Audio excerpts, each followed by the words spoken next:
Welcome back to another reading and correcting with me, Kinder, the Tiger Knights, and Ty, the Tiger Supervisor. These are where I read a chapter from one of my stories and correct it as I go. If you want to listen to these live, it's every Tuesday morning, 8 a.m. Eastern Time on Twitch and YouTube. And if you are looking to support me, that is on my Patreon. Today we are doing Chapter 27 of Stepping Wild. Tibs headed for the next room with care and reached the cache halfway to it, without encountering traps or creatures. It contained a pair of workers' leather gloves in dark leather, in a darker leather than the armor. They would offer little protection, but were better than nothing. Furman hadn't worked out how to arrange essence within the cache to make the void that contained the item harder to notice, but he hadn't taken any side path to get that loot. Tibs didn't want Furman to realize he could sense that and work on hiding them better.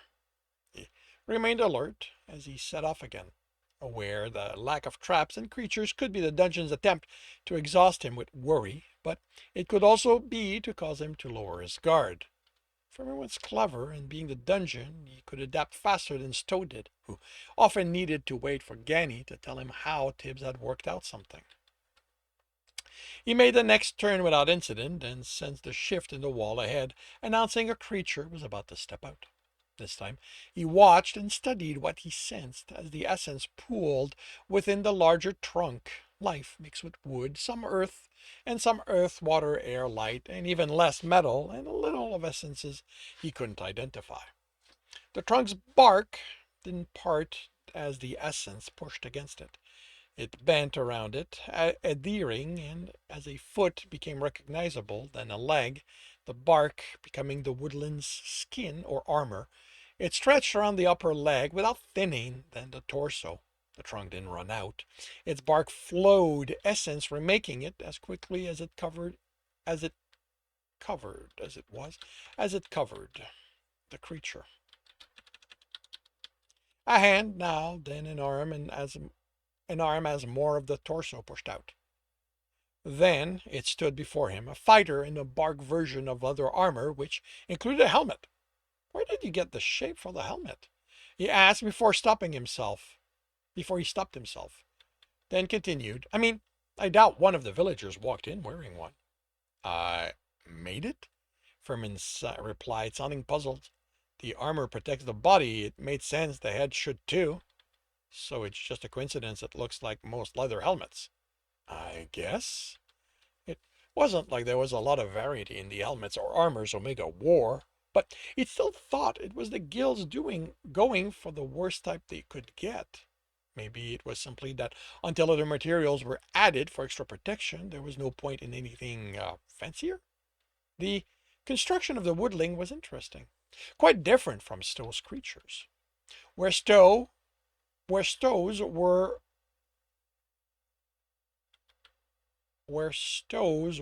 had them simply filled with life essence, and the added ones held where it would be used, earth at the surface for armor, air at the feet for speed, and so on. Furman had the essence around the body in something that represented a person more than a thing. Water and life flowed through the channels that could be those blood, along with life, flowed in through his body. Stones were bars in the center of the limbs and torso, much like bones, although they were without the shapes of bones, and were connected to where they needed to move by bubbles of air. The metal flecked the edge of the wooden sword, while the shield was light and pooled. While the shield what?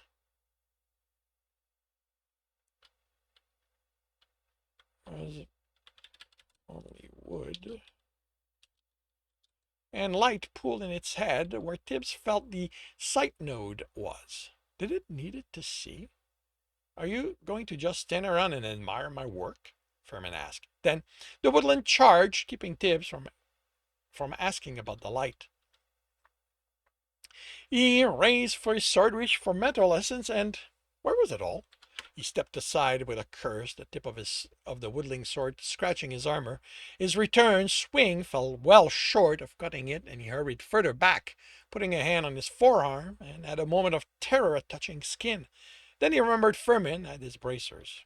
What was he supposed to do without essence? There wasn't enough in his minuscule wand to accomplish anything, and Furman would know he channeled an element, and he wasn't supposed to use essence at all. That had been the point of Furman taking his bracers. He was an Omega runner. He grinned. He was one with decades of training, so even without essence, he could handle a first floor and its creatures.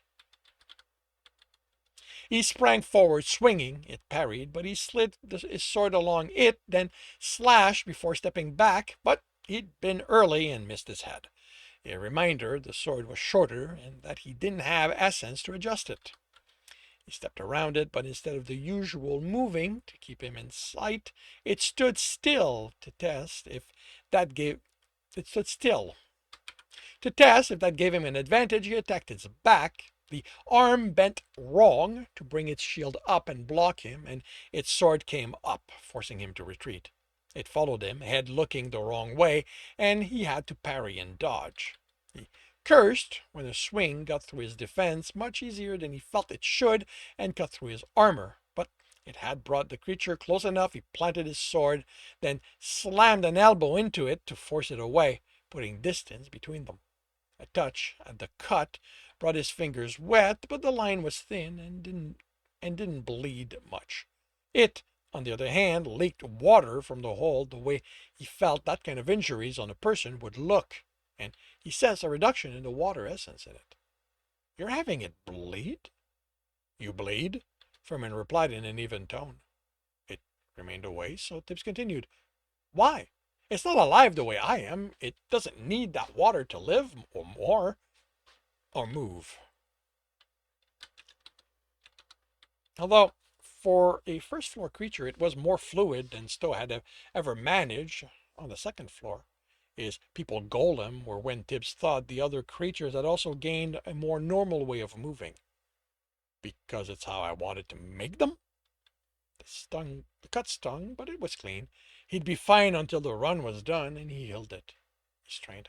How many tries until you got it to work? A lot. The reply was wry. That didn't tell him how long it had taken, but with the first villager disappearing over a decade ago, it would be where Furman had had the idea. While he appreciated the dungeon letting him satisfy his curiosity by not attacking, he had a run to get through. He ran at the woodling, dropping under the swing and willing the metal in his sword to move just enough to miss him, but feeling the blade cut his back as he opened its stomach. Then he was face first on the floor as the ice he willed under his knee didn't manifest, and the momentum tumbled him away. He rolled away from the kick that didn't come, sensing the cut was fortunately shallow. He was up, the woodling watching him. When it attacked, it was with broad slashes that forced him back. He acted on his hurried plan before he was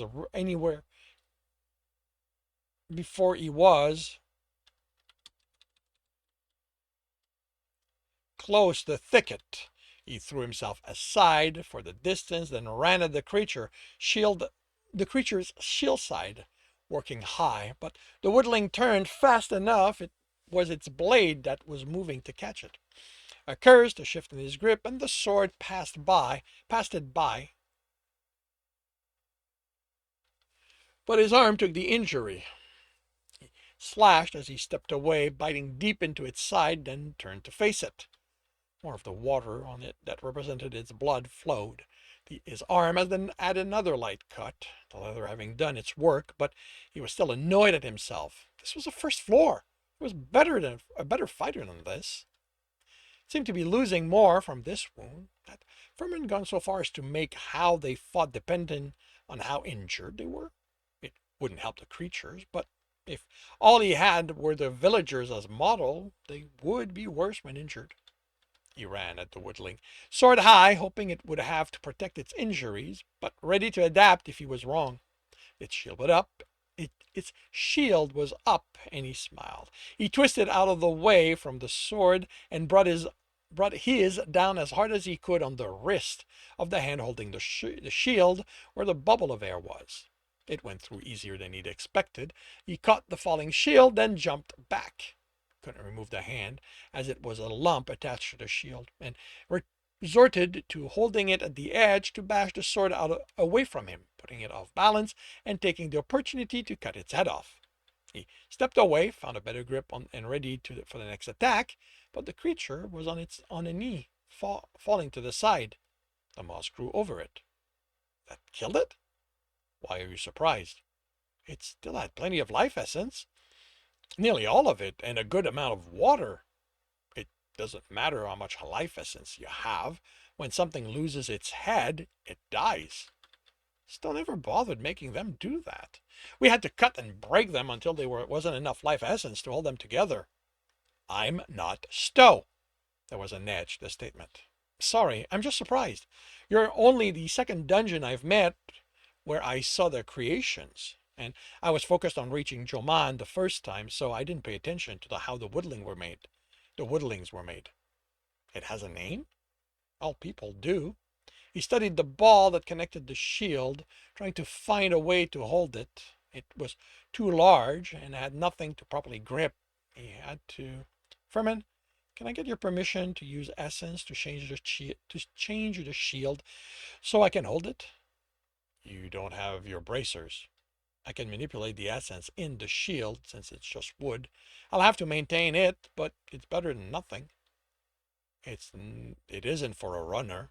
I know, but so long as I don't put it down and walk away, it's going to remain. He looked at the patch of moss that was all that remained of the woodling, and you didn't leave loot behind, so that can be it. Leaving loot? You asked Merca about that last time. What does it mean? When we killed Stowe's creatures, they left something behind. I'm not Stowe, Furman snapped. But it's not just him. Genny said it's something dungeons do. Merca! Tibs waited. Fine. Go ahead while I find Merca. If I find out you lied, the arrangement will change. Tibs steadied his breathing. He didn't need to channel wood for this. The essence was there. All he needed was to take hold of it and shape it. Then it would just be about willing the new form to remain. It was safe. It was safe. He wouldn't accidentally channel the element, and then... He didn't want to think what he'd do, how we'd go about helping Furman grow without care for the consequences. All he needed was to... Why aren't you done? That was quick, he said, instead of addressing his worry. It's all me. Once I paid attention, it was simple to know where Merca was sulking. You're right. You are right. Loot drop is a thing. He could do this. He could take hold of the essence. And how long is that going to take? Furman asked, sounding impatient a bit. I have to. Something clattered to the floor, well behind Tibs. Just use that one so we can get on with this. The shield was the one he had, like the one he held, except for two loops of leather on each side of where the ball of wood was. They were wide enough, his forearm fit, and he could grab the other one. This would do nicely. He dropped the woodling's shield and put this one on. Then he continued with the run. And that concludes chapter 27 of Stepping Wild. If you are enjoying this, please leave a like. If you want to know when the next chapter will be up, subscribe and hit the bell. If you want to read this story, it is available for free on Royal Road. If you want to read ahead of that and support me in the process, that is on Ream's story. A dozen chapter ahead, maybe a little more. And if you want to listen to these live, it's every Tuesday morning, 8 a.m. Eastern Time on Twitch and YouTube. Links are in the notes, and with that, I shall wish you a good day.